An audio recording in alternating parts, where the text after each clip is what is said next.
O tempo psicológico. Rollo May. Psicológica e espiritualmente, o homem não vive só no presente.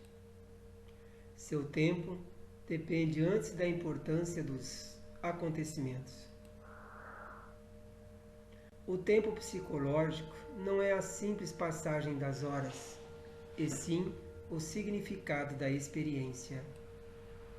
Isto é, o que foi significativo para as esperanças e ansiedade e o progresso da pessoa. A memória não é apenas uma impressão do passado. É a guardiã de tudo o que é significativo em nossas mais profundas esperanças e temores. Como tal, é uma prova de que temos uma relação flexível e criativa com o tempo, da qual o princípio orientador não é o relógio, e sim o significado qualitativo de nossas experiências. Isso não significa que o tempo quantitativo possa ser ignorado, mas observamos simplesmente que não vivemos apenas segundo esse tempo.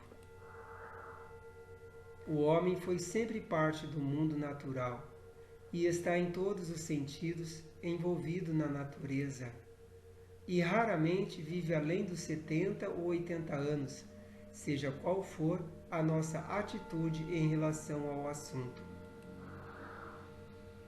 Envelhecemos ou nos cansamos se trabalharmos muito.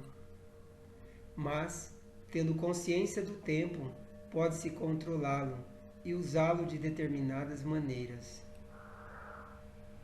Quanto mais capaz é alguém de dirigir conscientemente sua vida, tanto melhor poderá utilizar o tempo em realizações construtivas. Quanto menos vivo for alguém, e por vivo definimos a pessoa que orienta conscientemente sua vida, tanto mais viverá pelo relógio. Quanto mais viva, viverá pelo tempo qualitativo.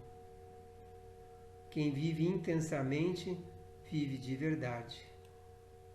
Pois, em qualquer época, a passagem do tempo teve o poder de amedrontar o ser humano.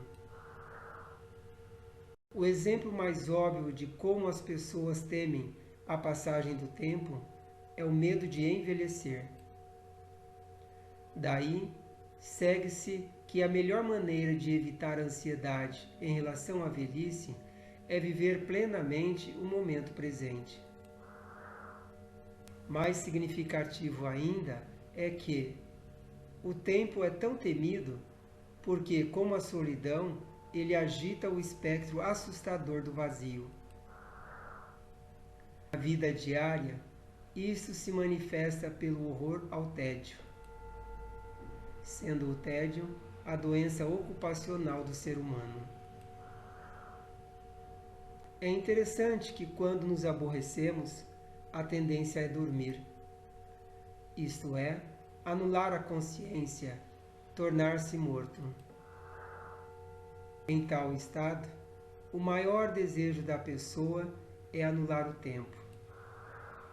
Divertir-se passa a ser definido como fuga ao tédio, como se a finalidade do homem fosse estar o menos possível vivo. Uma das maneiras negativas, neuróticas de usar sua própria percepção cronológica é adiar a vida, onde a religião torna-se então, de fato, o ópio, a droga para insensibilizar o povo. Fixar-se no passado pode ser, naturalmente, a mesma função de fuga que pensar no futuro. Viver esperando o futuro é a fuga habitual das pessoas inconscientes de si. E viver no passado talvez seja a fuga das sofisticadas. Em análise, é respeitável falar do passado, uma vez que os problemas fundamentais de cada um têm raízes na infância. Felizmente, o analista é, em geral, capaz de dizer-lhe que você está utilizando o passado como fuga. E neste caso, falar a respeito não resultará em nenhuma alteração psicológica, ou fonte de esclarecimento e alívio de tensão no presente.